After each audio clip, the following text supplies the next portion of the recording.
One caution with friendly mind. This concept is so easy to understand, which is to simply come up with guiding thoughts when you're in your most difficult feelings. However, it's realistically impossible for you to expect of yourself to be able to come up with those thoughts immediately when you're in these difficult feelings. It's so important that you expect yourself to be in the gap. And interestingly, friendly mind would be telling you it's natural that you can't find the friendly thoughts yet.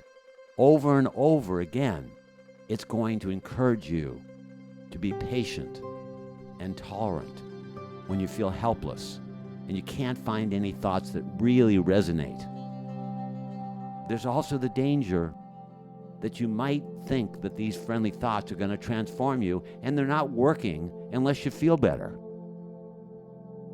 It's so crucial that these dangers of thinking that you can come up with clear thoughts that are going to guide you are going to lead to good feelings right away, or that you can be lucid about what these thoughts need to be.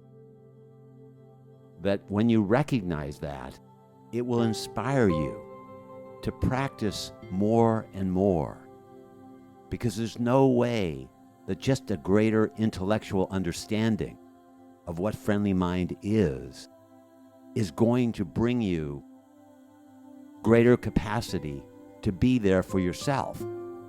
You're going to have to be in the situation of a disturbed feeling, and then remember you want to care for yourself, and then remember that you have a friendly mind, and then ask it to speak to you, and be in the gap, and recognize that being in the gap is where all the practice comes from. And be encouraged that you're in the learning ground, and that you really want to be there for yourself, and develop the capacity to have specific thoughts that will guide you to more thoughts, and that will guide you to different actions, that will guide you to qualities that will support your life. But the danger is being grandiose or impatient. This is not a quick fix.